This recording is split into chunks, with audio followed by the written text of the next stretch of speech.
Bonjour à toutes et à tous et bienvenue à notre masterclass de l'entrepreneuriat sur le financement des projets innovants.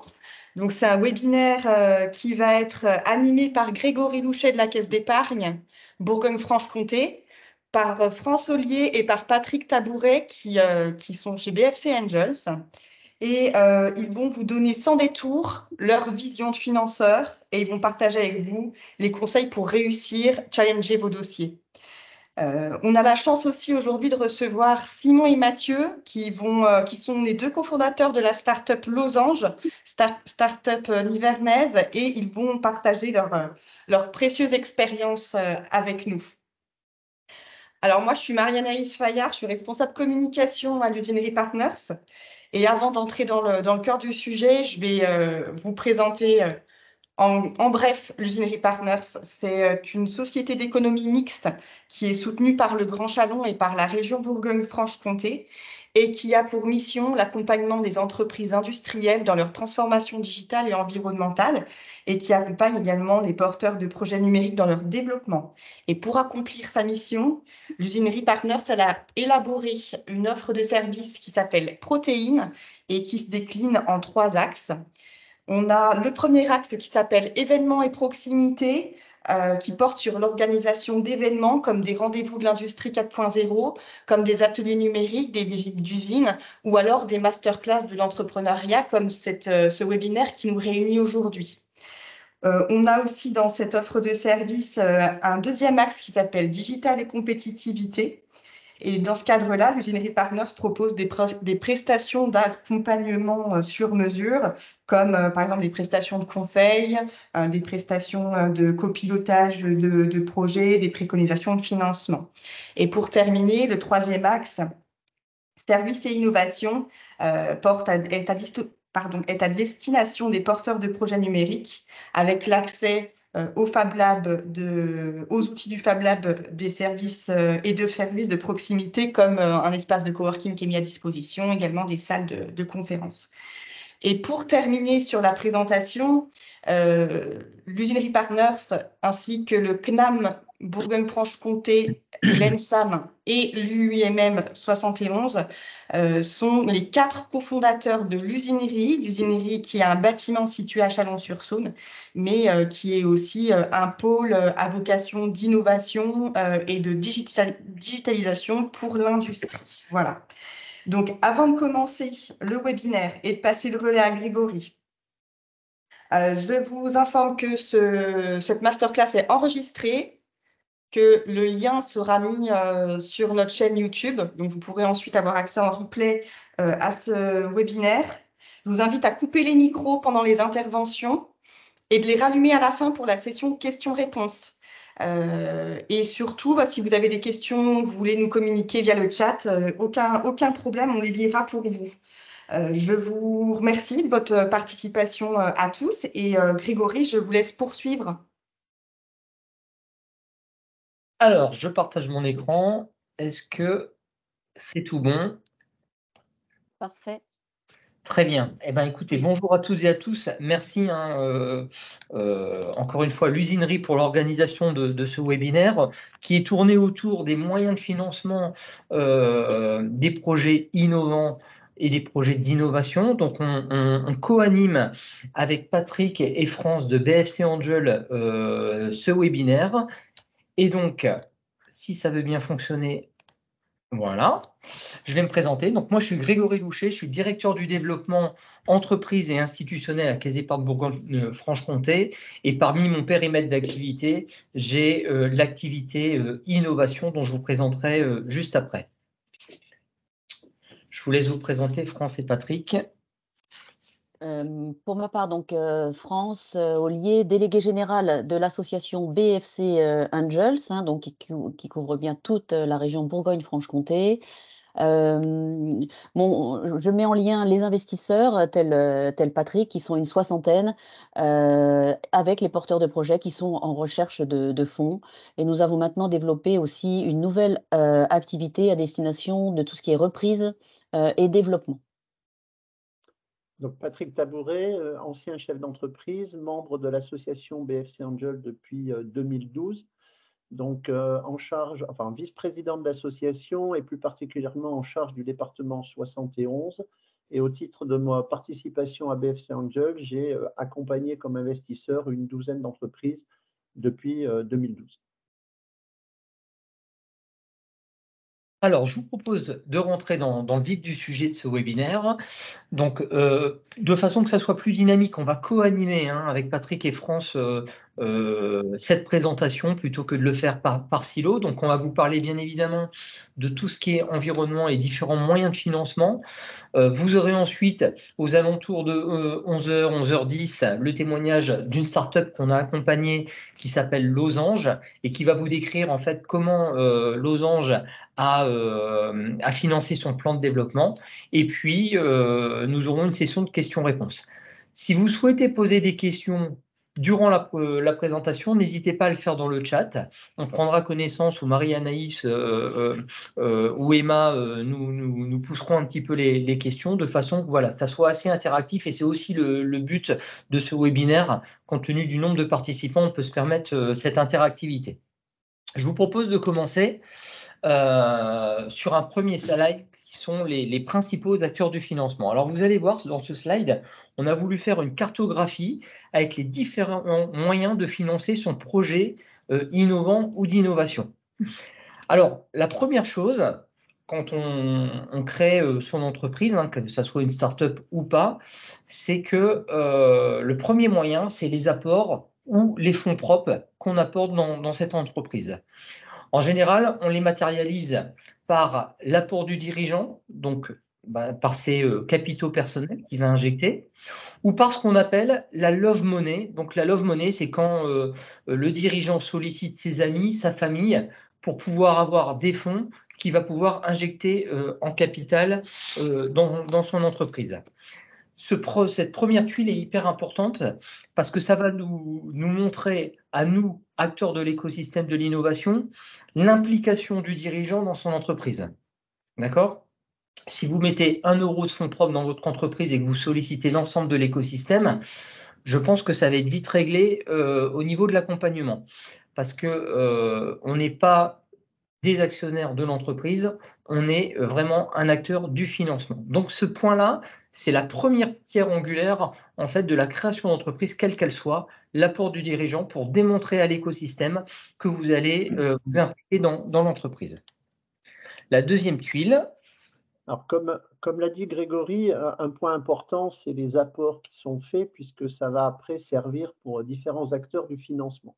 Et tout en chacun, on a des limites quand on crée une structure, et parfois, en complément des moyens que l'on peut mettre dans l'entreprise, il y a des possibilités par un certain nombre de bourses, de prêts d'honneur ou de structures qui vont venir financer le dirigeant. Alors, financer le dirigeant, ça veut dire que le prêt va être fait au dirigeant qui va se servir de cette somme pour l'apporter dans l'entreprise comme son apport personnel ou la love money qui a été citée. Alors, bien sûr, c'est un prêt. Donc, ça veut dire qu'à un moment, il faudra qu'il y ait un mécanisme qui permette aux dirigeants de pouvoir rembourser ces prêts. Et le gros avantage, c'est que ça permet de conforter les fonds propres, donc d'aller chercher ensuite pour les autres moyens de financement, un petit peu comme si c'était le dirigeant qui avait amené cet argent. Alors, dans cette infographie, dans cette cartographie que vous allez voir, on a mis quelques acteurs incontournables justement dans le financement de l'innovation, mais bien évidemment, sans aucune vexation, la liste n'est pas exhaustive, parce que s'il avait fallu mettre tous les intervenants de l'écosystème de l'innovation, je pense qu'un slide n'aurait pas suffi. Donc, ce qui m'amène à faire le lien sur une autre partie du financement, c'est les subventions. Une fois qu'on a mis des fonds dans l'entreprise, que ça soit en fonds propres ou avec des financements spécifiques, on a la possibilité, au travers de fonds spécifiques, via BPI, via la région, d'aller chercher des subventions à l'innovation.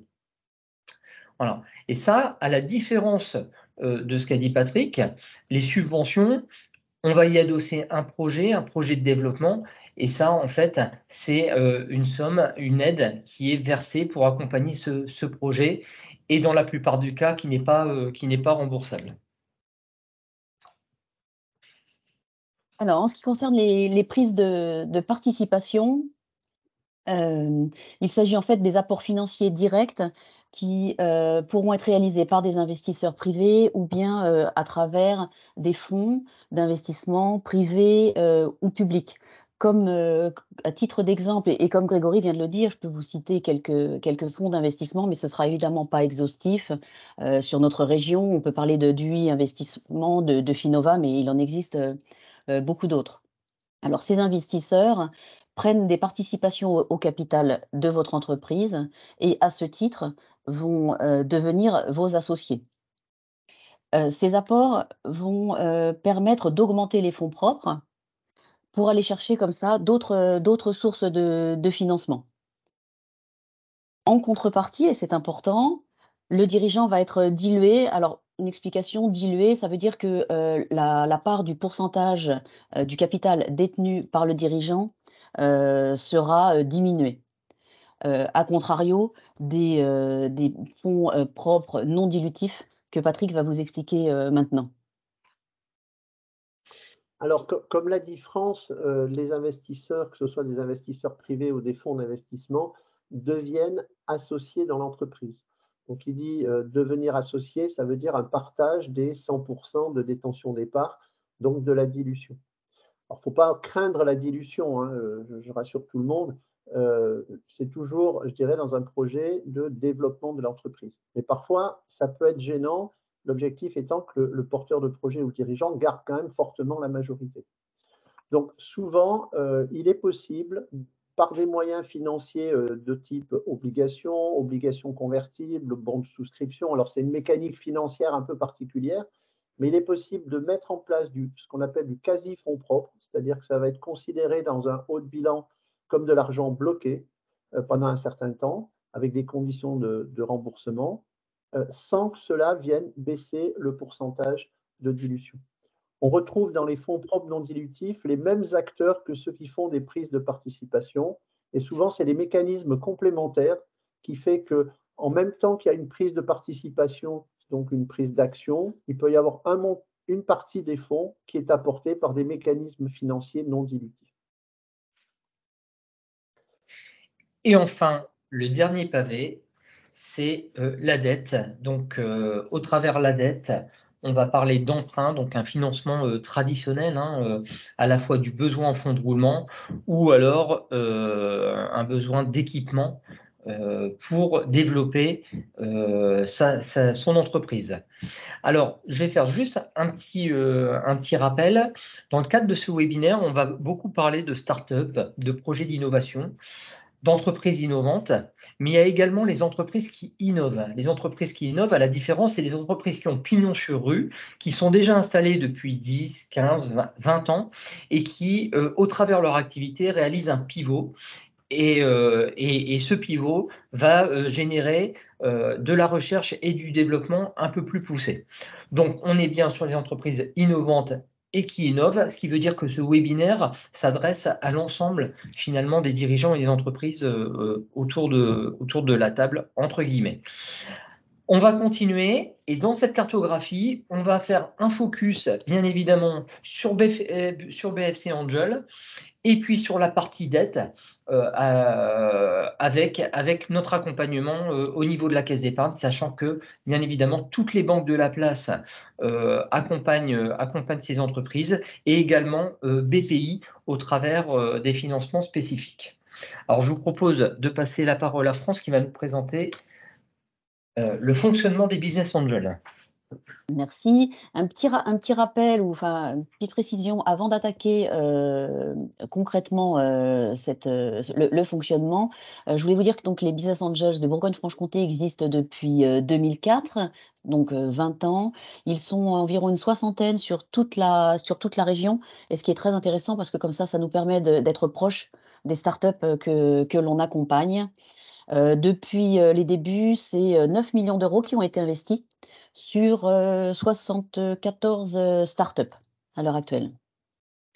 Voilà, l'accompagnement des business angels, il est atypique parce qu'il a, 3 piliers, je dirais, et le pilier compétences est le plus important parce que le plus différent.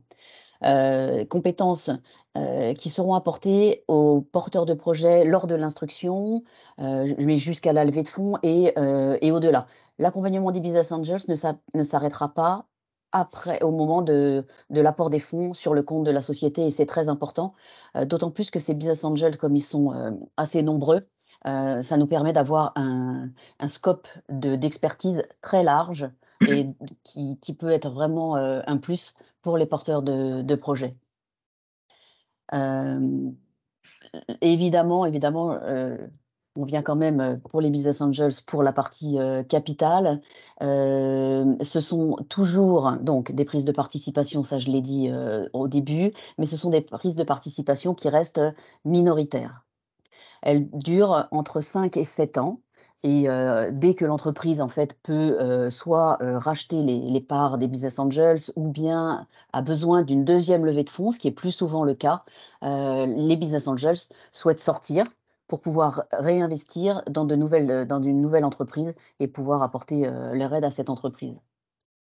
Le processus d'instruction, bon, il est simple et rapide, mais n'hésitez pas, vous qui êtes en recherche de fonds ou en levée de fonds à venir, n'hésitez pas à m'appeler, je vous détaillerai la chose, on n'a pas trop le temps, mais en gros, comptez 4 mois à 1 an, je dirais, pour un processus d'instruction et qui va du premier contact jusqu'à la levée de fonds. Pensez bien que la phase juridique, le closing est vraiment très, très long. Donc un maître mot, si vous souhaitez contacter des investisseurs, quels qu'ils soient, anticipez.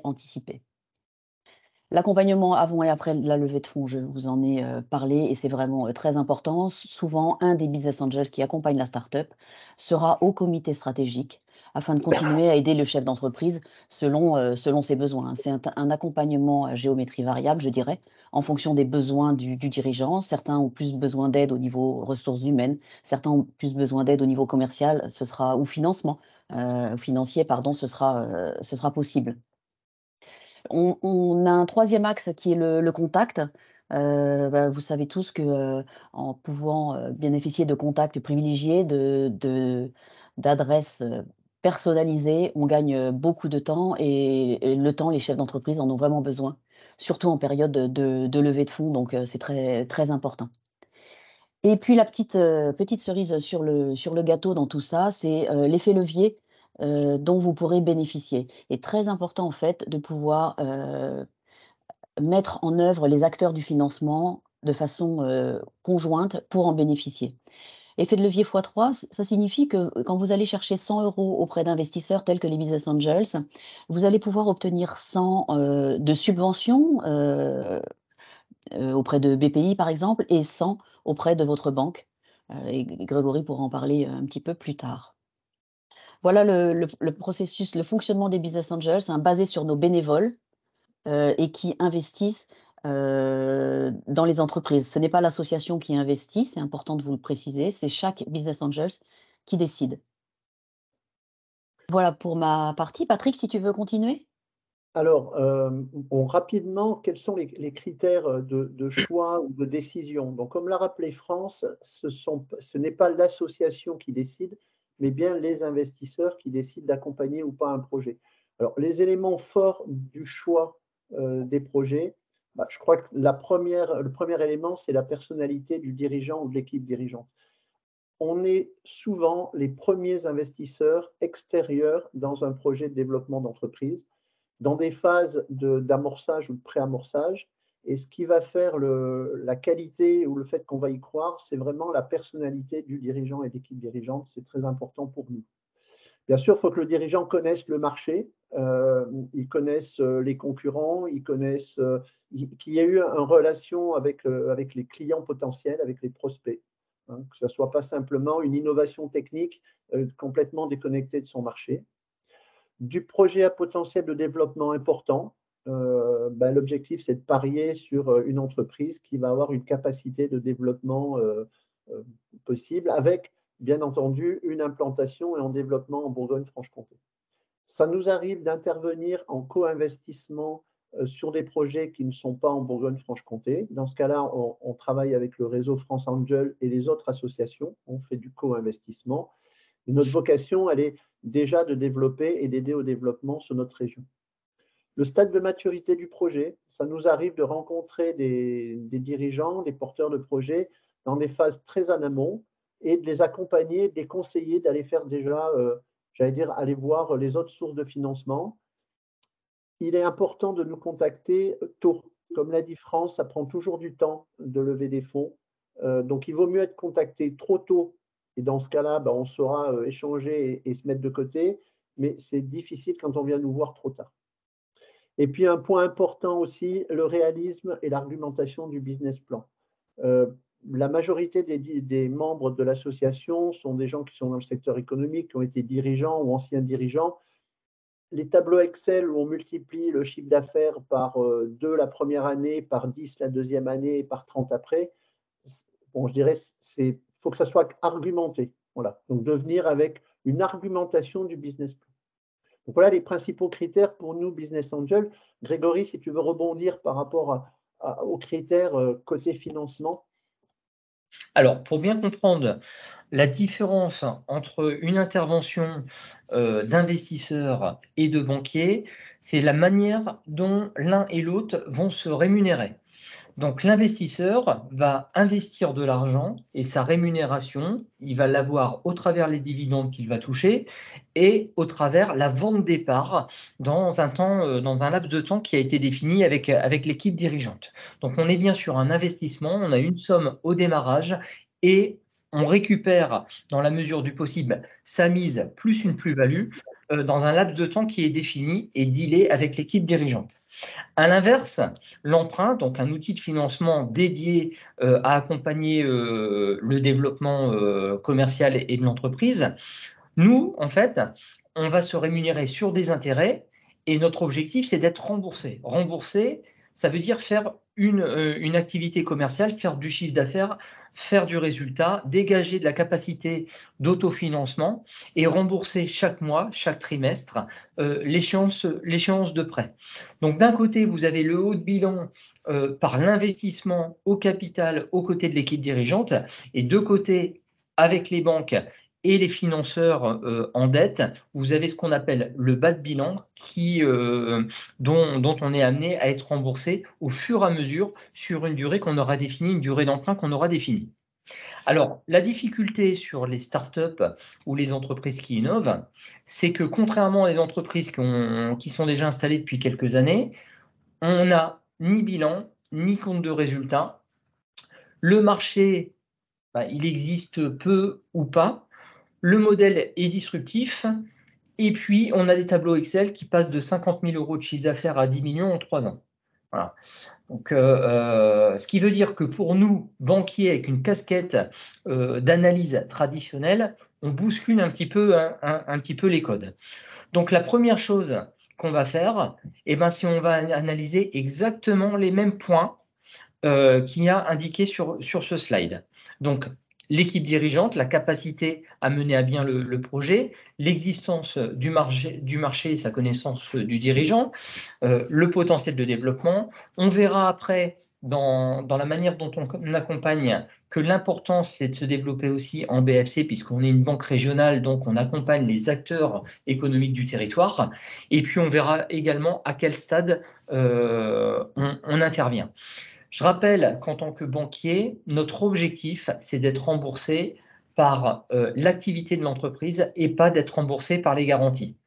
Parce que de nombreuses fois, on nous dit oui, mais vous avez 50, 70, 80% de garantie et donc vous prenez aucun risque.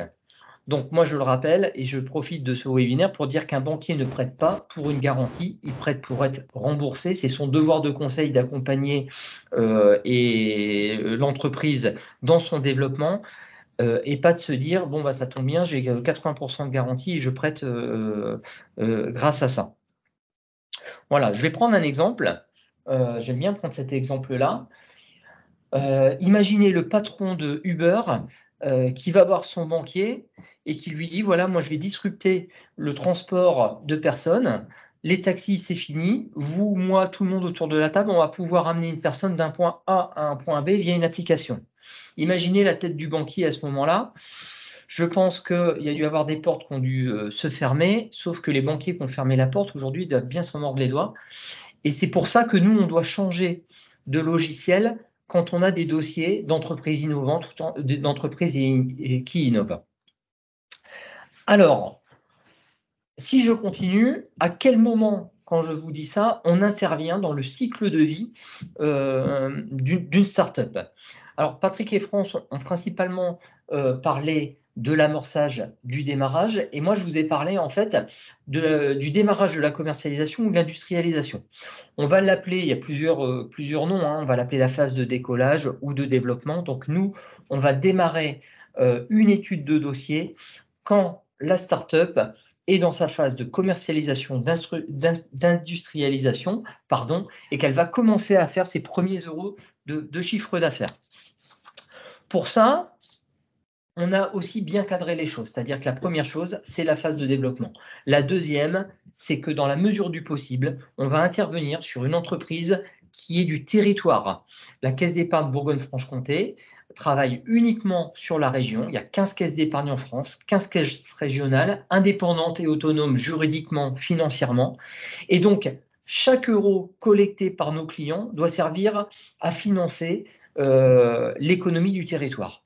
Donc, 1, la phase de développement, 2, l'exercice de l'activité sur la région, 3, commencer à faire du chiffre d'affaires, avec un chiffre d'affaires rapidement qui va atteindre 1,5 million à court terme. Pourquoi 1,5 million? Parce que sur le marché des entreprises, c'est le curseur qui permet de définir chez nous à quel moment on va accorder une expertise supplémentaire. Un potentiel développement à l'international et puis une croissance hyper rapide. Donc, quand on a dit ça, on ouvre le dossier, on s'assure aussi que la start-up est bien accompagnée dans l'écosystème régional, parce que ça, c'est hyper important, que ça soit avec des investisseurs, que ça soit en contact avec BPI, avec l'AER, avec les CCI, etc. On va s'assurer qu'en fait, cette start-up est bien accompagnée dans l'écosystème. Et puis, avant de prêter, je vais faire un petit rappel. Quand on crée sa start-up, on est plutôt sur la technologie. On ne pense pas tout de suite à ouvrir un compte en banque. Alors, on va peut-être l'ouvrir au travers des fintechs. Je pense notamment à Conto et d'autres néobanques.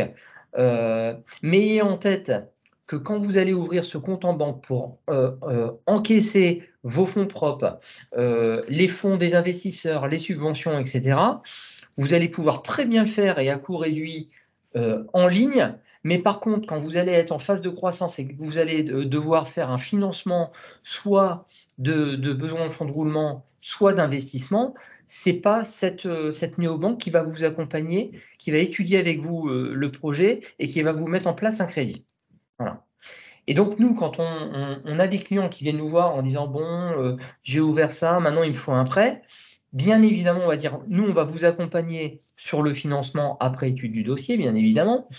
Mais par contre, il faut qu'on ait une réelle relation bancaire avec vous. » Et c'est pour ça qu'on a créé une marque d'accompagnement qui s'appelle NeoBusiness. NeoBusiness, c'est quoi? C'est en fait tout un programme d'accompagnement, à la fois l'accès à l'écosystème régional, à la fois l'accès à une offre bancaire et à la fois accès à des produits de financement court, moyen, long terme et des produits d'équipement, et on va voir juste après. Alors, comment s'est structurée cette marque NeoBusiness au niveau de la Caisse d'épargne Bourgogne-Franche-Comté? On a un chargé d'affaires qui s'appelle Thomas Dupont, qui lui intervient sur l'ensemble de la région et qui étudie les projets, mais avec une autre casquette qu'un banquier. C'est-à-dire que lui, il va étudier le projet de la même manière que les points qui ont été cités juste avant. Et après, il va analyser le business plan et surtout, il va le stresser. Parce que quand on passe de 50 000 à 10 millions de chiffre d'affaires en 5 ans, je peux vous dire que moi, je vois des fichiers Excel comme ça, on passe beaucoup de temps finalement à stresser un peu les business models, à stresser les business plans pour voir si l'emprunt qu'on va mettre en place va bien être remboursé. Alors, si je fais un peu plus dans le détail de cet accompagnement néo-business, ça commence par quoi? Ça commence par la banque au quotidien. Donc ça, c'est ce que je viens vous parler. Je crée ma startup, je suis en phase de développement.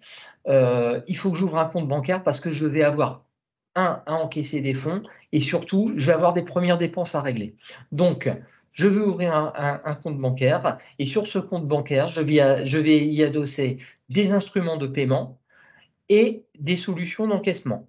Donc, des solutions d'encaissement, ça peut être le chèque, ça peut être un terminal de paiement électronique si vous faites du B2C, ou alors ça peut être aussi la possibilité de faire des prélèvements sur vos clients s'il y a un rythme régulier de facturation.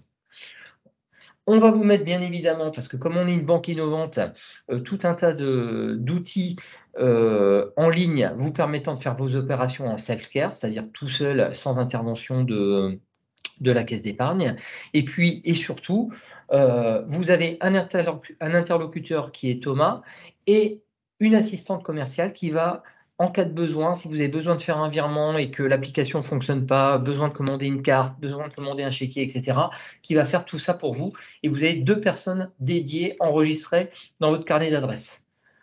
Donc, vous n'êtes pas sur une plateforme téléphonique, vous avez vraiment des interlocuteurs dédiés sur ce segment d'innovation.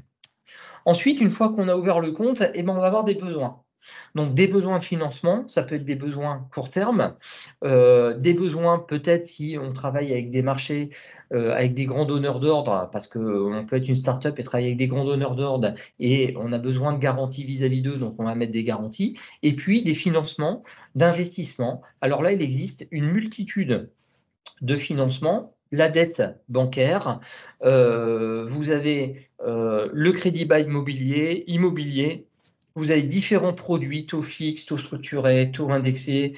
Bref, aujourd'hui, on a toute une gamme qui permet de répondre exactement à votre besoin, que ça soit ponctuellement parce que vous avez un trou de trésorerie ponctuel, ou alors pour financer une chaîne de production, un développement, le recrutement de commerciaux pour développer la marque et vendre les produits.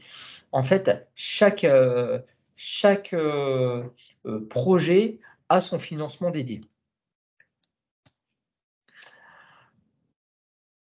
Quand on est dirigeant d'entreprise et qu'on a une entreprise, ça n'empêche pas qu'il faut s'assurer. Donc, on propose une gamme d'assurance sur la tête du dirigeant. Donc, on appelle ça l'homme clé ou l'assurance emprunteur d'entreprise ou la responsabilité civile du dirigeant en cas de faute de gestion. On a la protection des salariés et puis on a aussi la protection des biens puisqu'on a développé une gamme d'assurance qui permet d'assurer tout ce qui est dommage aux biens, donc mobilier ou immobilier.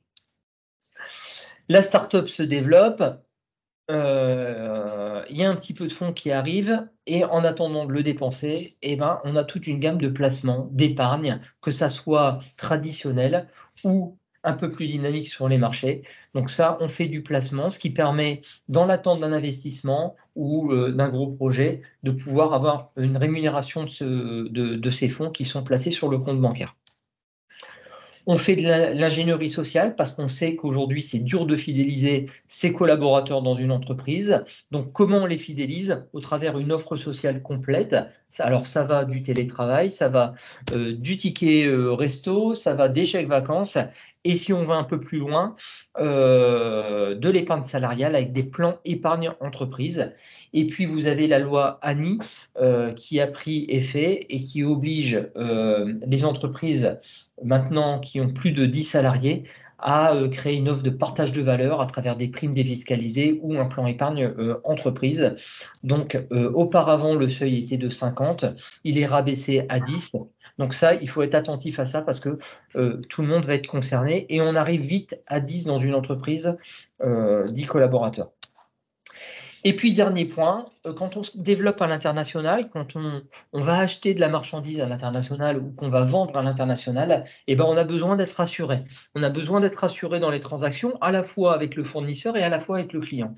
Et pour ça, il y a des garanties qui existent pour assurer les deux parties. On appelle ça des crédits documentaires, import ou export, qui permet de dire quand j'exporte ma marchandise et que je ne suis pas payé, eh ben, j'ai une garantie en face qui fait que une fois la marchandise réceptionnée, je vais pouvoir être payé.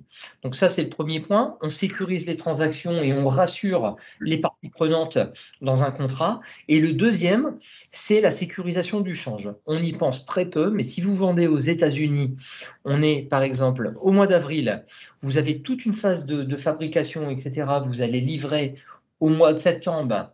Entre-temps, la parité euro-dollar aura évolué. Et si elle évolue défavorablement, si vous ne l'avez pas sécurisé à un moment donné, eh ben, vous allez pouvoir très rapidement perdre de l'argent et perdre la marge sur le marché que vous aurez remporté. Voilà. Donc ça, l'international, c'est à ne pas négliger l'accompagnement et on a des outils pour ça. On a un chargé d'affaires international dédié aux côtés de Thomas. On a une filiale qui s'appelle Natixis sur toute la partie change et self-care via un outil pour sécuriser le change. Et puis, on a des partenaires comme Pramex, comme Globaliance qui vous accompagnent carrément à vous implanter à l'international. Alors, entendons-nous bien, quand je dis international, on est bien en dehors de la zone euro, parce que des fois, j'entends, oui, on va faire de l'international, on va vendre en Espagne. Bon, on n'a pas la même notion d'international. Il y a quand même des zones de confiance qui sont existantes en euros et un peu moins avec les pays, les États-Unis, le Canada, la Chine, l'Inde et autres. Et c'est pour ça que quand vous démarrez une activité internationale, il ne s'agit pas de perdre de l'argent avec un marché qui ne se conclurait pas. Donc voilà, donc en résumé, sur la partie bancaire, une offre vraiment dédiée à l'innovation avec des interlocuteurs dédiés, une gamme complète de l'ouverture de compte au financement jusqu'à l'international pour répondre à vos besoins. Et ayant en tête que, encore une fois, j'insiste peut-être grossièrement, mais bon, je prêche pour ma crèmerie, vous n'aurez pas toute cette gamme complète au travers des banques en ligne. Vous aurez certes l'ouverture de compte et la banque au quotidien qui coûtera sûrement, et on va se dire les choses, moins cher en frais qu'à la caisse d'épargne, mais quand vous avez besoin de les appeler ou de fonctionner en ligne, c'est uniquement par l'application ou par plateforme. Donc voilà, ayez juste en tête ce point-là. Voilà pour ma présentation. Alors j'ai cru voir Simon ou Mathieu se connecter. Les deux, magnifique. Donc bonjour. Ce que je vous propose, c'est de partager, de vous laisser la parole et puis je vais faire le maître de cérémonie, c'est-à-dire que je vais passer les slides. Donc n'hésitez pas à me dire slide suivant ou autre. Je vous laisse la parole. Parfait, bonjour à tous, bonjour à toutes. Du coup, avec Mathieu, on est les deux cofondateurs de Losange, qui est une entreprise qui a été fondée en 2020 avec pour objectif de démocratiser l'upcycling. À l'origine, Losange était une marque en B2C, donc qui vendait des produits, des vêtements et des accessoires directement aux consommateurs et aux consommatrices, avec pour principe, je pense que c'est la slide d'après, l'upcycling, qui est en fait une méthode de production dans le textile. Ça c'est nous, c'est la slide d'après du coup, c'est ça. Donc une méthode de production dans le textile qui consiste à récupérer des produits finis, donc des invendus ou de la seconde main. Produits finis, on entend des draps, des rideaux, des sweats, des t-shirts, des jeans, de venir découper à l'intérieur des produits, des empiècements qui ensuite sont réassemblés pour créer un nouveau produit, vêtements ou accessoires. C'est une méthode de production extrêmement écologique, puisqu'on sait aujourd'hui que 90% de la pollution provient de la création du rouleau, donc de la matière première, et donc de réutiliser l'existant a tout un intérêt. Et c'est aussi une méthode stratégique et économique, puisqu'elle permet de revaloriser l'existant et de répondre à beaucoup de contraintes réglementaires. À partir de 2022, on a commencé à maîtriser le processus de l'upcycling dans sa dimension artisanale. On est sorti d'un modèle pièce unique, qui est un peu un modèle qu'on retrouve beaucoup dans ce secteur, pour faire des collections upcyclées en série. On amorce alors fin 2022 un tournant industriel. On devient une solution d'upcycling pour les marques et pour les entreprises. C'est la slide juste après.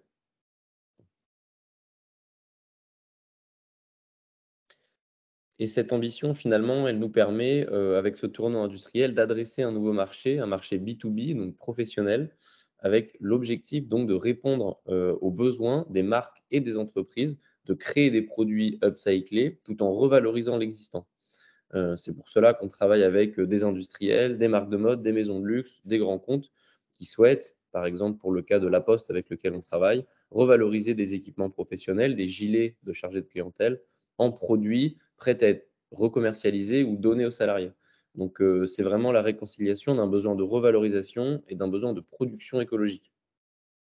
C'est forcément l'upcycling est parfaitement adapté aujourd'hui aux contraintes du secteur. Puisqu'elle permet, comme je le disais, de revaloriser l'existant, on est obligé de le faire, de créer des produits écologiques, on est de plus en plus obligé de le faire, on le voit avec l'arrivée des nouvelles législations sur les scores environnementaux. Le seul problème de l'upcycling, c'était sa dimension artisanale et donc extrêmement coûteuse.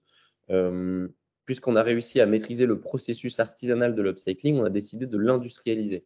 C'est pour ça que début 2023, on lance un vaste programme de recherche et développement qui vise à développer la première ligne automatisée de coupe de produits textiles finis pour réconcilier véritablement l'aspect écologique, stratégique et l'aspect économique. L'enjeu pour Losange, c'était de devenir le premier atelier d'upcycling européen à vocation industrielle, doté d'un outil spécialisé, propriétaire, qui permet de démocratiser l'upcycling, d'en réduire drastiquement les coûts, puisque auparavant, l'upcycling, la phase de coupe, coûtait entre 8 et 14 euros. Et grâce à un outil automatisé, on passe à une phase de coupe qui coûte moins de 1 euro. Et c'était là tout l'enjeu, la démocratisation par l'accessibilité économique. C'est pour ça qu'on a cherché à lever des fonds pour financer ce passage à l'échelle. Voilà, et donc là, on va passer à l'explication de comment on a financé en fait les différentes étapes de développement de Losange. Pour simplifier, on a retenu 2 grandes étapes, l'amorçage, donc la création, et comme le disait Simon, l'industrialisation qu'on va qualifier de phase de pré-seed et de levée de fonds en capital risque. Pour ce qui est de l'amorçage, c'est vraiment tout ce qui est lié à la création de la société, c'est obtenir et collecter les premiers fonds qui vont permettre de lancer, dans l'occurrence pour nous, c'était les achats de matières, le développement des collections, le marketing et tout ça. Et donc derrière, la première philosophie globale à ce niveau-là, c'est de rester 100% maître de sa société dès le départ. Parce qu'en fait, vous allez le voir si vous avez un projet entrepreneurial ou si vous êtes avancé, le nerf de la guerre à chaque fois, ça va être les pourcentages et la propriété de votre société parce que c'est ce que vous allez valoriser in fine. Et donc, à ce stade, l'idée, c'est de rechercher au maximum des financements non dilutifs, c'est-à-dire qui ne vont pas diluer vos pourcentages, votre possession de votre société. Et donc, l'idée, c'est de rechercher au maximum ce qu'on appelle de la love money, c'est-à-dire l'argent de la famille, d'amis. Si vous avez des amis ou de la famille un peu plus qui est moins enclin à vous aider, il y a ce qu'on appelle le crowdfunding qui marche très bien, surtout si vous avez un produit qui peut convaincre en fait pas mal de particuliers, ce qui vous permet de vous collecter vos premiers fonds. Et il y a tout ce qui est prêt d'honneur, c'est-à-dire des prêts qui vont être posés sur le dirigeant, qui vont vous permettre en fait d'obtenir en fait des capitaux sans céder des parts de votre société. Et donc, c'est vraiment important de faire jouer tous ces mécanismes de financement et surtout de se renseigner sur les différents mécanismes locaux qui peuvent exister, les mécanismes régionaux sur l'innovation et les appels à projets de la BPI, les appels à projets régionaux de différentes structures pour lesquels votre projet peut être éligible.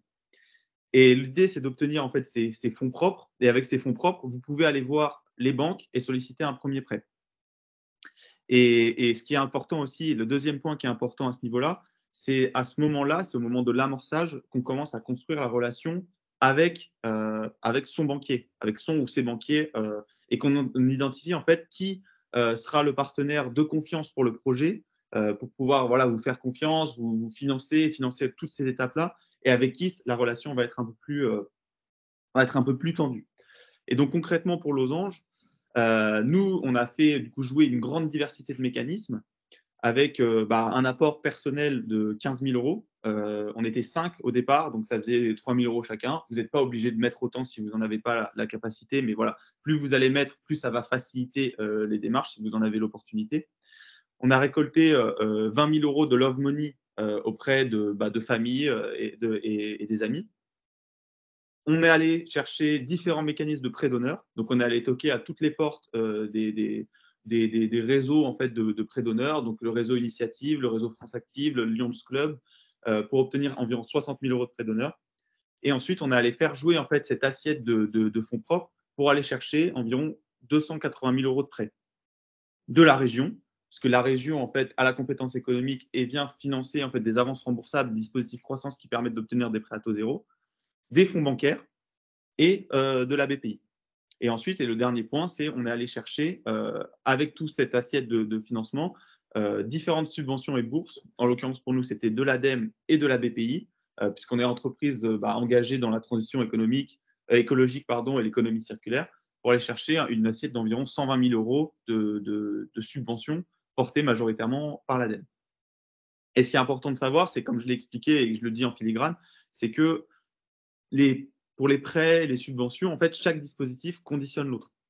C'est-à-dire que la BPI a besoin de savoir qu'une banque accompagne pour mettre de l'argent. La banque, elle, pour crédibiliser le projet, elle a besoin de savoir qu'il y a d'autres fonds privés pour ne pas prendre tout le risque. Et les subventions, elles vont accompagner à hauteur des fonds propres. C'est-à-dire qu'elles ne vont pas vous subventionner plus que ce que vous pouvez apporter.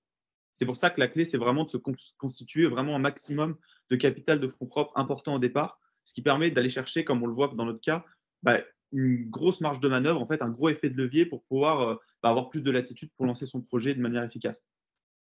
Et le plus dur à aller chercher à ce stade, c'est vraiment à la fois le prêt d'honneur, parce qu'on doit convaincre des chefs d'entreprise souvent qui ont un rétex, qui sont plus difficilement convaincables que d'autres, et le prêt bancaire, surtout dans un projet d'innovation. On est sur un projet qui est non conventionnel, on ne va pas ouvrir une boulangerie où on sait que c'est un business model qu'on connaît, par exemple, c'est vraiment quelque chose de nouveau, donc pour le banquier, il y a une part de risque beaucoup plus forte. Et ce que le financeur cherche à ce niveau-là, c'est la crédibilité générale du projet. C'est pour ça qu'il faut bien bosser son pitch, faut bien expliquer en quoi notre profil, le profil des fondateurs, va rendre le projet crédible et avoir un business plan qui est crédible, non pas dans les chiffres, mais dans sa construction. C'est-à-dire que le financeur, il sait qu'à ce stade, les 30 millions de chiffre d'affaires que vous annoncez dans 5 ans, vous n'allez probablement pas les atteindre, mais ce n'est pas grave. L'idée, c'est qu'il y ait vraiment une cohérence et une fiabilité dans vos données pour rassurer, en fait, parce que c'est les seuls éléments tangibles que les financeurs auront à ce stade. Voilà pour l'amorçage. Et ensuite, il y a eu la deuxième phase, qui est la levée de fonds. La levée de fonds, comme le disait Simon, c'est ce qui a permis de financer le passage à l'échelle de Losange. Et donc, la philosophie globale, cette fois, c'est de conserver au maximum ces pourcents. Si vous avez bien fait le travail à l'amorçage, vous avez encore 100% de vos parts. Par contre, là, vous allez devoir céder vos parts pour collecter en fait des fonds propres. Et donc, l'idée générale, c'est d'anticiper. C'est-à-dire qu'il ne faut pas attendre d'avoir la corde au cou et d'avoir vraiment désespérément besoin de fonds pour commencer à lever des fonds. Parce que quand vous allez être devant les financeurs, vous allez être en position de faiblesse. Au contraire, plus vous anticipez, plus vous allez être en position de négocier. Et donc là, l'idée, c'est de cibler les bons partenaires et surtout les bons partenaires bancaires. Pourquoi ? Parce que toutes les banques, comme je le dis, ne sont pas autant à l'aise face à l'innovation. Et à ce stade de levée, vous allez demander des montants qui sont beaucoup plus élevés. Et donc, c'est là, il faut repérer en fait les banques qui ont un ADN innovation plus marqué que d'autres. C'est le cas dans notre exemple de la Caisse d'épargne qui a compris notre projet d'innovation. Mais d'autres banques chez lesquelles on est allé, elles nous ont retoqué beaucoup plus facilement parce que ça ne rentre pas dans nos critères. Et l'idée aussi globale, c'est de construire la levée dès le départ avec les différents partenaires. C'est-à-dire de ne pas attendre en fait, de collecter certains fonds pour aller voir un autre partenaire, mais vraiment avancer avec tous les partenaires, que ce soit les fonds privés, les fonds bancaires, la région, pour construire le projet avec eux. Et donc concrètement, là encore, pour Losange, nous, on avait besoin de plus de 2 millions d'euros pour financer différents postes. Donc, il y avait cette phase de R&D, comme l'expliquait Simon, pour plus d'1 million d'euros, des investissements matériels en machines, et puis de manière générale, le BFR pour toutes les dépenses de recrutement, de marketing, etc.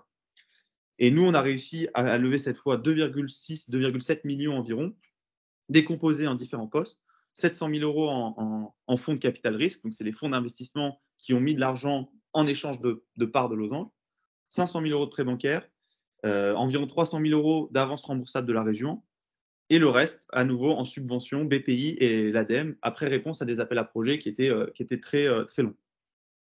Et donc, comme je disais, à ce stade, les montants ils sont plus élevés, ils sont plus difficiles à aller chercher, et les différents partenaires ils sont pas sensibles aux mêmes éléments. C'est-à-dire que le fonds d'investissement, lui, il va se positionner en capital risque. À ce stade, il va faire un pari vraiment sur votre société. Il va mettre de l'argent compte départ qui, dans l'objectif que ces parts fassent x2, x3, x10, x1000. Mais il n'a aucun élément tangible qui lui permet de se dire c'est sûr que je vais faire x2, x3, x10. Et donc là, il faut convaincre. Il faut convaincre, et donc il faut faire bosser vraiment ce qu'on appelle le pitch deck. Donc c'est vraiment les slides de présentation de votre société, comment vous vendez votre société, qui doit être vraiment limpide et donner vraiment une vision précise de là où vous voulez aller, là où vous en êtes, là où vous voulez aller et comment vous allez le faire. Et ils vont aussi regarder la cohérence de votre financement, et ce qui va les intéresser, c'est le plan de trésorerie prévisionnel, parce que leur enjeu, c'est voilà, d'identifier comment eux, ils vont sortir à 2 ans, 3 ans, 5 ans, 10 ans. Alors que pour le partenaire bancaire, lui, son pitch, ça va un peu moins l'intéresser. Par contre, la sensibilité, elle est plus forte sur le business plan. Parce qu'autant au départ, les chiffres, ce n'était pas très important. Là, maintenant, comme on est sur un stade de maturité beaucoup plus fort, l'enjeu, c'est de s'assurer que vous allez pouvoir rembourser votre dette. Et donc, il faut argumenter au maximum ces prévisions et les fiabiliser. Et c'est là encore où il est important de trouver un partenaire qui a une fibre innovation, parce que beaucoup de banques, elles sont rebutées par le fait de demander beaucoup d'argent, alors que dans un projet d'innovation, on a une grosse croissance, mais au départ, on ne fait pas beaucoup de chiffre d'affaires. Et pour les autres partenaires, pour ce qui est dans notre cas, la région, BPI, l'ADEME et les financeurs publics, de manière générale, au-delà des éléments qu'on a cités et de en fait, la cohérence du financement global, il y a un focus qui est plus important pour le coup sur les impacts sociaux, environnementaux. Comment en fait votre projet il va servir les objectifs de la BPI de la région, c'est-à-dire comment il va créer de l'emploi, comment il va améliorer la performance environnementale du territoire, toute une liste de critères en fait qui sont à chaque fois définis dans les différents appels à projets auxquels vous pouvez candidater. Et donc c'est là encore où c'est important de se renseigner, que ce soit auprès de ces chargés d'affaires locaux, BPI, régionaux, qui sauront vous renseigner, et surtout d'anticiper, parce que vous pouvez faire des beaux effets de levier sur ces appels à projets, mais c'est des appels à projets qui prennent énormément de temps. Ça prend des mois à concrétiser, à répondre, et surtout la réponse ensuite du financeur, ça peut prendre 6, 8, 10 mois. Et donc, c'est là où c'est important de bien anticiper.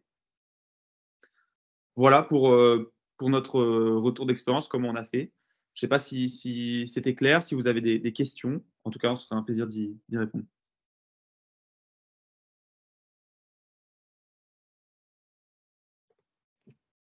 Merci en tout cas pour ce témoignage. Bonjour, je ne sais pas si je peux poser une question. Du coup, Franck Lafontaine de Wazoria, vous avez mentionné des aides ADEME. Déjà dans la première partie, ce que vous avez appelé l'amorçage, Oui. ADEME, BPI, c'était quel type de dispositif, pour être plus précis en fait, sur lesquels vous avez eu ces subventions?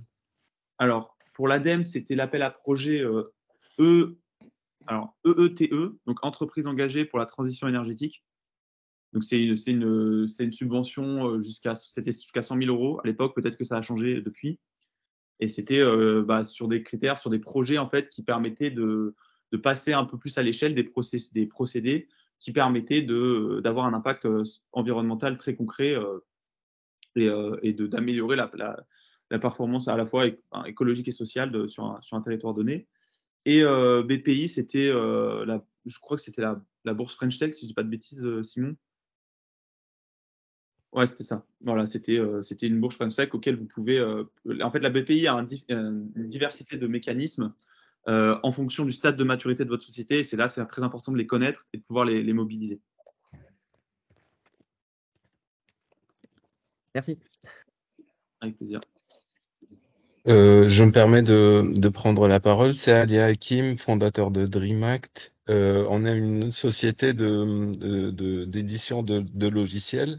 En fait, j'ai une question surtout sur la partie apport, puisque notre activité, c'est plus du savoir ou bien du code derrière. Donc, est-ce qu'on peut valoriser à un stade, par exemple, de création de prototype, on a déjà créé le prototype, est-ce qu'on peut le valoriser et le mettre dans le bilan et le considérer comme une valeur immatérielle, par exemple? Alors, je vais peut-être répondre par rapport à ça, si vous le permettez, parce qu'on est confronté à ça dans beaucoup de dossiers.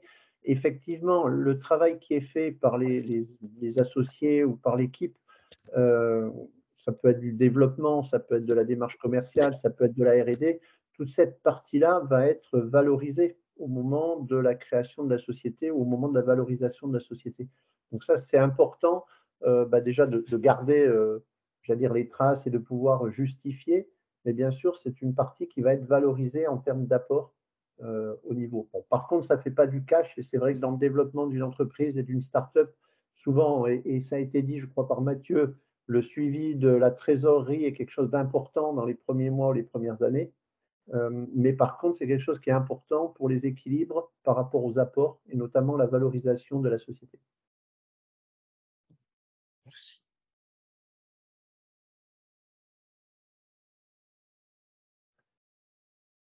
S'il n'y a pas d'autres questions, pas d'autres questions, moi je poserais bien une question à Grégory par rapport au positionnement des banques. Et on a vu que les banques se retiraient, étaient un peu moins présentes sur la partie amorçage et sur la partie financement, voire haut de bilan. Peut-être nous indiquer un petit peu la tendance ou si c'est qu'une simple impression.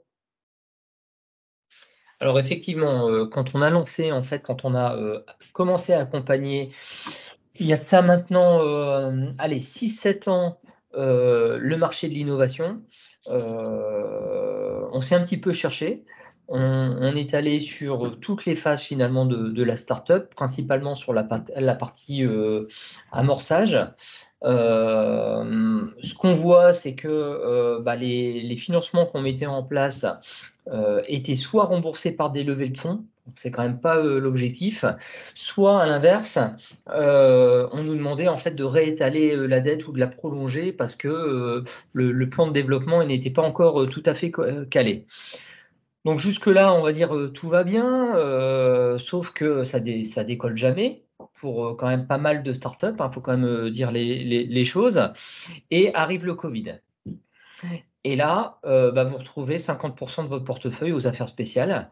Et dans ces 50%, 80% qui mettent la clé sous la porte. Voilà. Donc, effectivement, qu'est-ce qui s'est passé? Au niveau des véhicules d'investissement des banques, les portefeuilles ont été forcément dégradés, puisque, comme l'a dit Mathieu tout à l'heure, l'objectif d'un investisseur, c'est bien de récupérer ses fonds et puis surtout créer une plus-value et au travers la valorisation de l'entreprise à 3, 4 ou 5 ans. Donc nous, on a des véhicules d'investissement dédiés à l'innovation. Et puis, côté financement, on s'est retrouvé avec des prêts non remboursés, avec des garanties pas toujours à la hauteur des capitaux restants dus, avec des garanties, on va dire, dites traditionnelles, donc caution du dirigeant, etc., etc. Donc voilà, donc il y a eu une phase où on s'est un peu cherché et le Covid a fait vraiment basculer les choses, où on s'est dit, finalement, est-ce que c'est notre métier, notre rôle, nous, en tant que banquier, bas de bilan, donc financeur, d'accompagner sur la partie amorçage. D'ailleurs, vous voyez dans les graphes qui ont été présentés, on voit bien la différence entre le prêt bancaire à l'amorçage, 65 000, je pense qu'il a été dur à obtenir, et nous, ensuite, quand on est dans la phase de développement, où on met 500 000 sur la table. Vous voyez la différence. Donc, on est plus à l'aise pour accompagner la suite logique d'un développement plutôt que d'accompagner au moment de la feuille blanche et de la R&D. Voilà, j'espère que ça répond à la question parce que j'en ai une après du coup. Mais je vois qu'il y a une main qui se lève, donc on va peut-être laisser poser la question. Oui, si c'est possible, je ne sais pas si vous m'entendez. Bien sûr, allez-y, allez-y. Ça marche. J'avais deux questions. Alors, une qui est un peu plus générale et ça rebondit un peu sur ce que vous disiez là. On parle souvent de cet effet démultiplicateur, effet levier, etc. Sauf qu'à moins de débloquer tous les financements la même journée, j'exagère, il y a des dépenses. C'est-à-dire il y a un moment où ces mises de départ, on commence à aller chercher dedans pour l'investissement, pour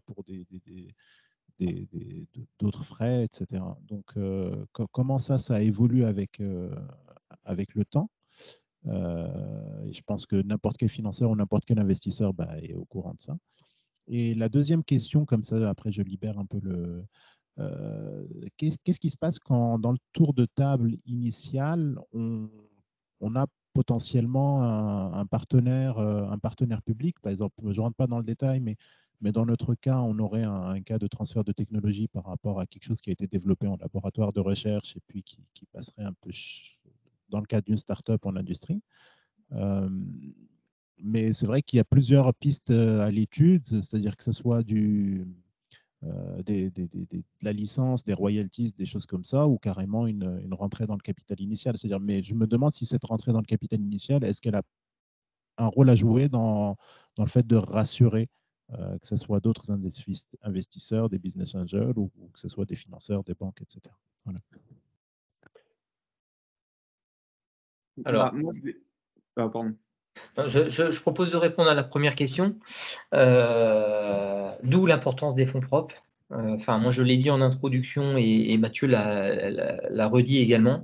Les premières dépenses, il va falloir les financer et c'est pas les business angels ou les banquiers qui vont le faire pour vous. Donc, la première chose à faire, sincèrement, c'est de constituer vos fonds propres. C'est vraiment le socle de démarrage de votre entreprise. Ensuite, qu'est-ce qui fait qu'effectivement, on ne va pas lever le même jour, le même mois, tous ces montants-là? C'est qu'en fait, chacun des financeurs va se dire OK sous réserve d'avoir un accord de l'autre. Voilà. Alors vous allez me dire, bon, super, mais c'est le serpent qui se mord la queue. Donc des fois, c'est des cycles qui sont longs aussi. On parlait tout à l'heure de 4 mois à 12 ou 18 mois sur la partie investisseur. Parfois, au niveau des banques, c'est pareil, parce que le temps que toutes les parties prenantes accordent les financements, sans pour autant les débloquer, ça prend un peu de temps. Donc, en fait, vous allez obtenir des accords successifs. Pour autant que vous n'allez pas obtenir le cash, d'où l'importance d'avoir des fonds propres au démarrage pour payer les premières dépenses. Je peux compléter par rapport à la deuxième question que vous avez posée et qui était est-ce que c'est intéressant ou pas que l'acteur public qui va par exemple amener une technologie, un brevet ou autre, fasse partie ou pas du capital? Il faut regarder. Alors, ce qui est indispensable, c'est que les modalités de fonctionnement soient bien claires entre l'entreprise et cet organisme. Ça peut être des royalties, ça peut être un genre de choses, mais il faut que les propriétés intellectuelles et les modes de fonctionnement soient bien clairement identifiés. Après, l'entrée au capital des structures qui portent le brevet ou qui amènent le brevet, ça peut être une bonne chose. Mathieu et Simon confirmeront, quand vous faites rentrer un investisseur extérieur, quel qu'il soit, vous mettez le doigt dans un mécanisme où il va y avoir des pactes d'associés, il va y avoir des règles qui vont commencer à s'écrire. Et souvent, les premières règles vont conditionner aussi les suivantes quand on fait rentrer des nouveaux associés. Donc, on a parlé de valeur, mais il n'y a pas que la valeur, il y a tous les mécanismes qui peuvent se mettre en place. Et parfois, pour certains organismes publics, les contraintes sont telles qu'après, ça peut bloquer l'entreprise. Donc, il vaut mieux peut-être un bon accord de royalties qu'une entrée au capital par rapport au développement futur. Si Mathieu et Simon peuvent peut-être compléter par rapport à leur expérience. Non, c'est clair qu'effectivement, lors de l'entrée d'un investisseur, c'est dans notre cas, mais dans tous les cas, effectivement, ce qui aussi explique le délai que ça peut prendre, c'est qu'il y a toute une phase de négociation une fois qu'on est arrivé à l'intention ferme de l'investisseur pour aboutir sur un pacte qui va régir cette relation. Et donc, c'est pour ça que c'est important de bien la borner, cette relation, de se faire accompagner par un avocat pour bien être sûr qu'on se fait pas, on risque pas de le regretter à moyen terme, on va dire. Et c'est pour ça aussi qu'il faut bien étudier chaque opportunité au regard de son positionnement et de ses contraintes. Nous, on n'a pas d'actionnaire public à notre capital, donc je ne pourrais pas me positionner. Mais par contre, il y a beaucoup par exemple, dans notre cas, de savoir si on devait se positionner comme structure de l'ESS, donc l'économie sociale et solidaire, ce qui impliquait énormément de règles de gouvernance, de règles de fonctionnement actionnarial, qui auraient rebuté finalement beaucoup les actionnaires privés. Et donc, finalement, on ne s'est pas positionné suite à cette étude, à aussi à la consultation des actionnaires. Donc, chaque choix a ses conséquences. Chaque investisseur, financeur répond à des logiques qui leur sont propres. Donc, c'est aussi important de peser le pour et le contre, et si possible, de mettre tout le monde autour de la table pour qu'il puisse y avoir éventuellement un accord qui convienne, si cela est possible, bien évidemment.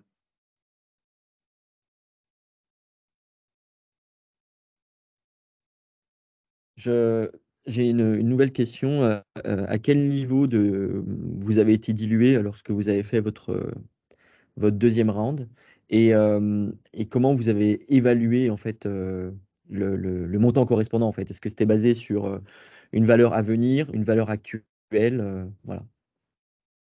Alors, sur la première levée, on a été dilué à hauteur de 25%, sur le tour de table, avec des clauses qui permettent des redilutions et différents mécanismes. Mais en gros, pour simplifier, disons 25%. Et ensuite, la valorisation, la particularité quand on est en start-up avec un projet d'innovation, c'est qu'il n'y a pas beaucoup d'éléments qui font comment on va se baser. Il n'y a pas beaucoup de chiffre d'affaires. Si on se base sur le chiffre d'affaires, la valorisation, ce n'est pas grand-chose. Par contre, si on se base sur le potentiel, la valorisation peut être forte. C'est pour ça qu'il faut essayer au maximum de travailler, de convaincre les investisseurs à quel point ils vont croire en votre projet. Ça va conditionner à combien ils vont pouvoir la valoriser et combien ils vont mettre contre un tel pourcentage. Et donc, c'est là aussi, il faut bien embarquer en amont les investisseurs. Si vous allez toquer voir les investisseurs au moment où vous levez, ils ne vont pas vous connaître. Et dans ce cas-là, ça va être un peu plus difficile de les convaincre. C'est plus facile quand ils vous connaissent depuis le début et qu'ils ont vu votre évolution et qu'ils voient le potentiel plus fort. Et après, c'est un jeu de négociation. Pour caricaturer à l'extrême, vous voyez l'émission Qui veut être mon associé, ils arrivent et ils disent je veux 100 000 euros contre 5% de la société. C'est à quel point vous avez besoin de cet argent, quel argent vous avez besoin, c'est la première question, pourquoi vous levez finalement, et donc quel montant vous avez besoin. Et après, c'est des règles c'est de la négociation finalement qui se fait sur une base à la fois il y a une part d'irrationnel, à quel point je connais votre projet, je connais votre projet et j'y crois, et puis une base solide, à quel point vous avez de la traction commerciale, à quel point vous avez des partenaires qui vous suivent, vous avez capacité à faire des effets de levier. C'est vraiment un jeu de négociation, et c'est pour ça aussi qu'il faut anticiper, parce qu'il peut y avoir plusieurs allers-retours. C'est entre votre valorisation de base et la valorisation qu'on vous propose au début, il peut y avoir un décalage et on se recentre. Et la valorisation qui sera retenue, c'est la valorisation aussi comme un marché auquel les gens sont prêts à se positionner. Si vous avez une valorisation de 50 millions d'euros, mais que personne ne veut se positionner, ce n'est pas votre valorisation de société. Et par contre, si vous avez plusieurs fonds d'investissement qui veulent se positionner sur une valorisation, je ne sais pas, de 2 millions, c'est que vous avez une demande et donc que votre prix, entre guillemets, il est plutôt bien positionné. Alors, si je peux compléter, parce que c'est un vrai sujet, la valorisation. Déjà, il existe des mécanismes de dilution-relution. Parce que, comme l'a dit Mathieu, la valorisation, c'est un équilibre. C'est un équilibre où des investisseurs et le dirigeant vont tomber d'accord sur une valeur pour travailler ensemble, pour faire ensemble. S'il y a trop d'écart entre les deux, l'opération ne se fait pas. Et comme l'a dit Mathieu, il n'y a pas de valeur quand il n'y a pas d'opération. C'est un petit peu comme quand on va vendre sa maison. On peut mettre le prix qu'on veut, mais si on ne trouve pas d'acheteur, c'est qu'elle ne vaut pas le prix qu'on en demande. Au niveau de la partie valorisation, c'est important aussi de mettre en place des mécanismes. On peut mettre en place des mécanismes de relution, dilution en fonction de l'évolution de l'entreprise.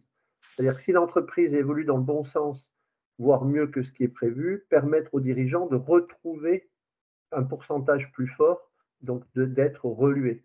Ou inversement, d'être dilué si les résultats ne sont pas là. Donc ça, c'est de la négociation qui va être faite.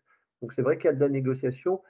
Je crois qu'il y a deux erreurs à éviter quand on parle de valorisation, quand on veut valoriser son entreprise. La première, c'est de dire mon projet est super, dans 5 ans, je ferai 50 millions de chiffre d'affaires avec beaucoup de résultats. Donc voilà ce qu'elle vaudra dans 5 ans. Donc je diminue un petit peu, mais voilà la valeur de mon entreprise. Non, on va pas. Un investisseur va pas. Il achète du potentiel, mais il n'achète pas au prix de ce qu'elle vaudra peut-être si tout va bien dans 5 ans. Ça, c'est important. Et la deuxième erreur, c'est de faire un calcul en disant j'ai besoin de 200 000 euros, je suis prêt à donner 5%, donc mon entreprise vaut tant. Et sans justification, sans explication. Voilà. Après, tout peut s'entendre à partir du moment où c'est argumenté et où ça va être un équilibre après et une entente qui va être faite entre les investisseurs et le PMJ.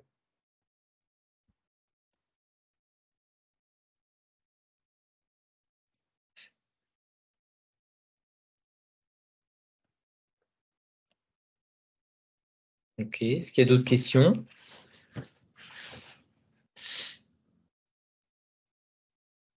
Du coup, j'en repose une. Donc, dans les fonds d'amorçage régionaux là qu'on connaît, il y a UI Invest et puis Carvest, je crois, si je ne me trompe pas. Est-ce que c'est eux qui vous ont accompagné ou d'autres? Voilà. Là, c'est pour Losange la question. Alors, ça a été rendu public, donc maintenant on peut le dire. Oui, il y a UI Investissement, pas le deuxième fonds. Et après, c'est un deuxième fonds qui nous a demandé de pas l'évoquer, donc on ne pourra pas l'évoquer, mais en majoritaire, c'est UI Investissement. D'accord. Ouais. Ouais, c'était Finovam l'autre, je me suis trompé. Ouais, ok. Ouais. Hmm.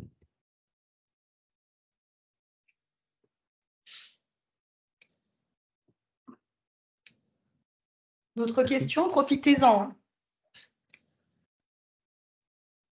Après-midi, c'est payant. Voilà.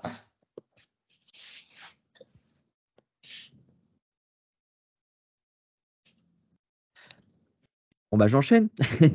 Du coup, vous en connaissez d'autres que UI Invest et Finovam?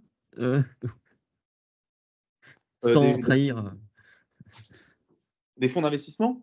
Ouais, d'amorçage ou d'investissement.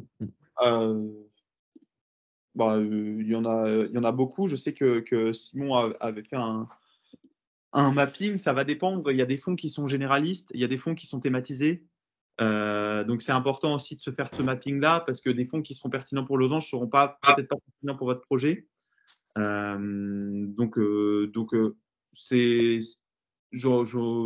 connais, enfin, on en connaît. Après, les citer tous de tête, je ne sais pas si toi, Simon, tu peux les donner, mais Je peux en donner. Après, c'est vrai que en fait, la plupart des fonds sont quand même ultra spécialisés. Il y a des fonds généralistes à impact, de réindustrialisation, qui, eux, agissent sur des thématiques assez variées.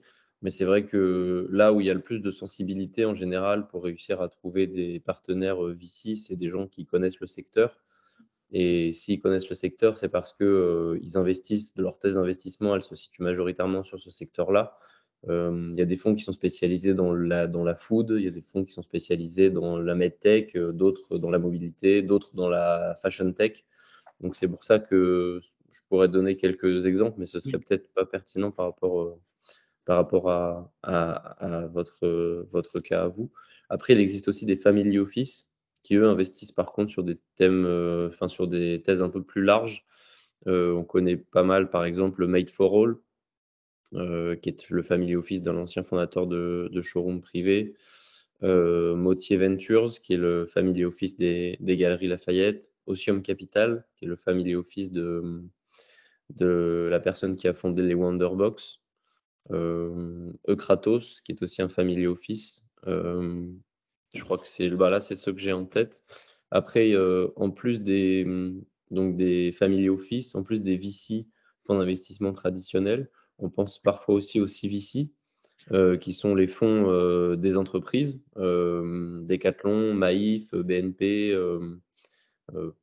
beaucoup de boîtes, en fait, de grosses boîtes ont une branche d'investissement. Potentiellement, parfois, quand des synergies sont pertinentes, ça peut être cohérent d'aller toquer à leur porte parce que ils sont à la recherche du coup, ils sont spécialisés. Donc, à la manière des fonds qui ont des thèses spécialisées, c'est des gens qui seront forcément à l'écoute d'un projet innovant qui est dans leur secteur d'activité, que ce soit pour des synergies ou que ce soit pour c'est aussi des stratégies intéressantes pour travailler et pour passer rapidement à l'échelle. Donc, c'est un peu ces trois types que je vois. Je sais que c'est assez facile à trouver. Il y a une liste qui répertorie tous les VC et CVC en fonction des secteurs d'activité. Je me rappelle plus exactement, mais je sais que je l'avais trouvé. Donc, c'est trouvable. Et c'est pour ça qu'il faut, avant votre levée, de bien la travailler en amont et de faire ce travail de mapping pour identifier les fonds qui vont qui peuvent coller en fait à votre projet, et sachant que il faut, à part si vous avez vraiment un projet exceptionnel, vous aurez des réponses, mais il y a beaucoup de fonds qui vous diront non. Donc, c'est pour ça qu'il faut aussi bien anticiper et construire dès le départ cette levée et pas attendre qu'il soit quasiment trop tard. Et pour compléter, ça dépend du secteur d'activité, vous l'avez dit, mais aussi des montants. Si vous voulez lever 50 000 € pour du pré-amorçage pour démarrer, là, vous allez avoir déjà beaucoup moins de fonds, puisque les fonds qu'on a cités, pour certains, vous parliez du investissement ou autre, démarrent à partir de 500 000.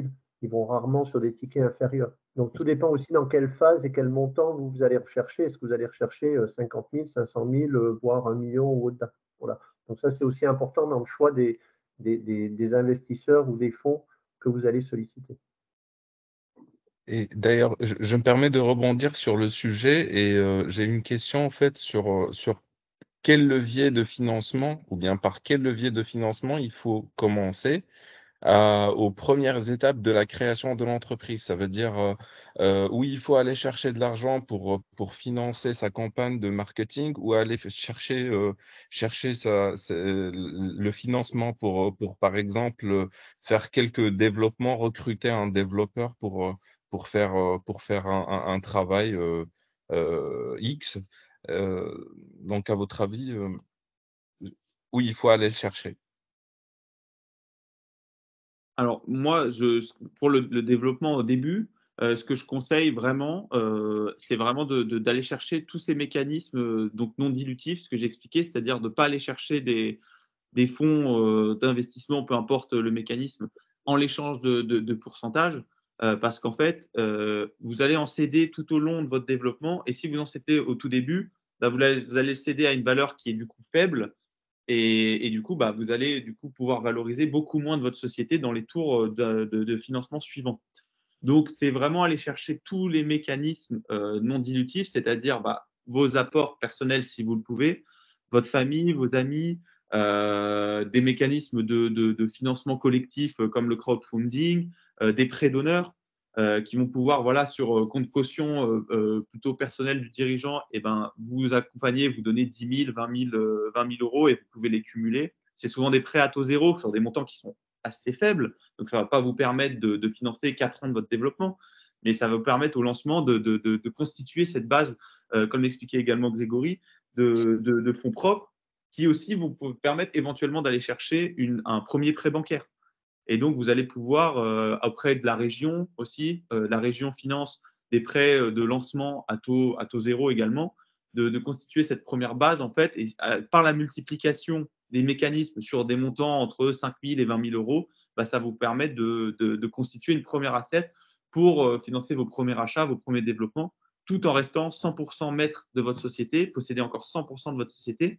Et au moment où vous allez avoir besoin de chercher des montants de plusieurs centaines de milliers d'euros et aller voir des fonds d'investissement, vous allez pouvoir mieux valoriser votre société, et ça va aussi les rassurer de voir que à ce moment-là, vous êtes encore maître de votre société à 100% et que vous n'avez pas cédé déjà des pourcents et que la table de capitalisation est déjà très disparate alors que vous en êtes qu'au tout début.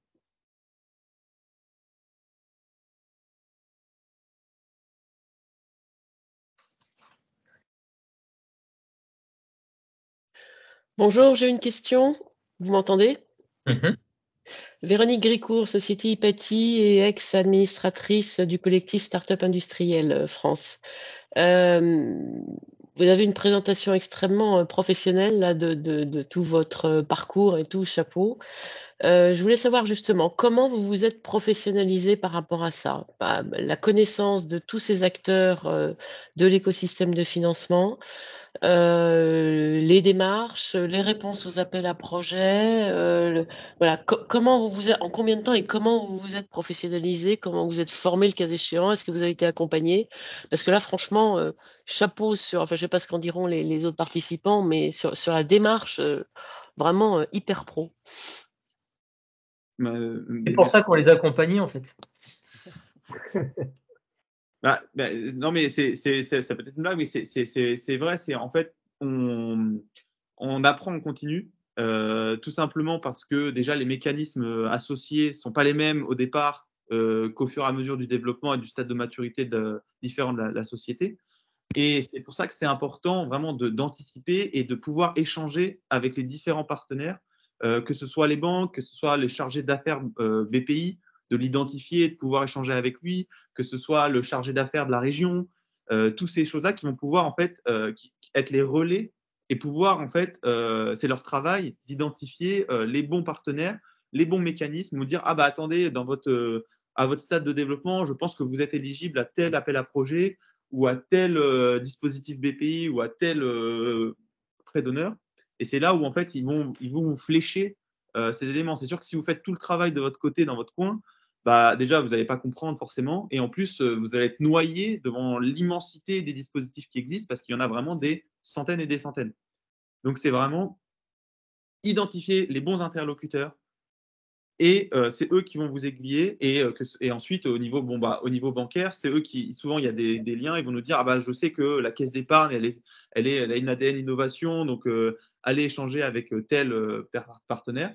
Et si comme ça, si vous avez le temps et que vous avez bien anticipé, ça vous permet en fait de mener différents échanges qui vont vous permettre de construire aussi le plan de financement et le projet en connaissance de cause et en sachant à quoi vous êtes éligible et à quoi vous pouvez sérieusement prétendre. C'est parce que si vous partez juste d'une feuille blanche en disant j'ai besoin de 1 million et on va voir comment je vais les trouver, bah là vous allez naviguer à vue et vous allez vous décourager très rapidement.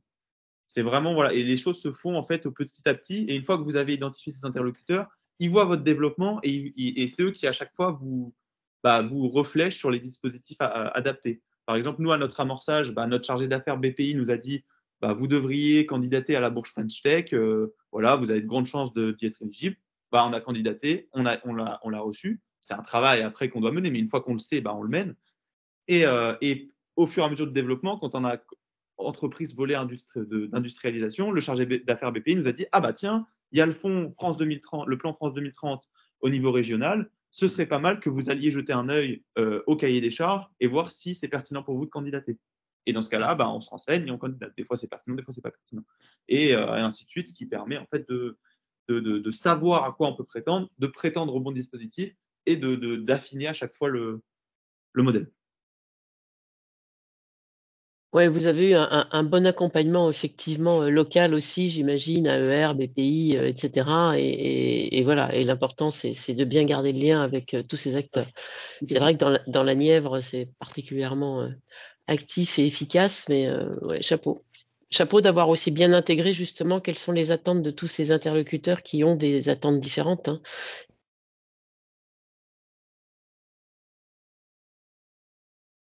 C'est des personnes qui sont prêtes et volontaires pour aider parce que déjà, c'est leur travail. Et c'est effectivement dans la Nièvre, il y a peut-être un aspect local qui est peut-être un peu plus fort, mais même au niveau de toute la région Bourgogne-Franche-Comté, il y a une diversité d'acteurs. La BPI, ce n'est pas du tout de la Nièvre uniquement.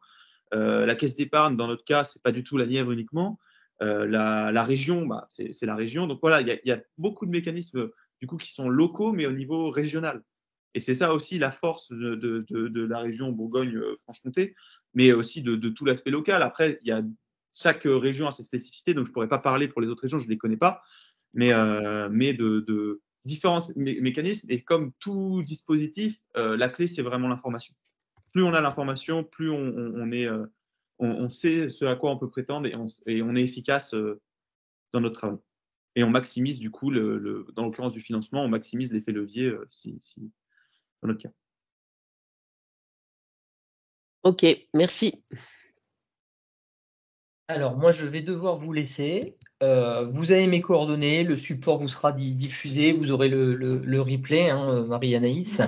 Donc, en tout cas, n'hésitez pas, c'est des questions, n'hésitez pas à vous rapprocher de moi ou de l'usinerie et puis également de BSC Angel pour vous accompagner dans vos projets.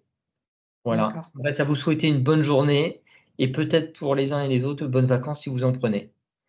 Merci beaucoup.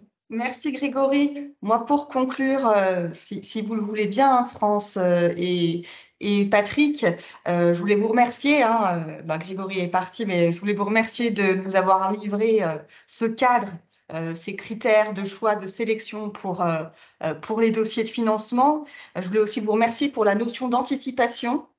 qu'on retrouve aussi dans votre témoignage, Simon et Mathieu. Merci beaucoup pour ce témoignage très instructif, immersif dans le monde des recherches, des financements, des banques, des investissements.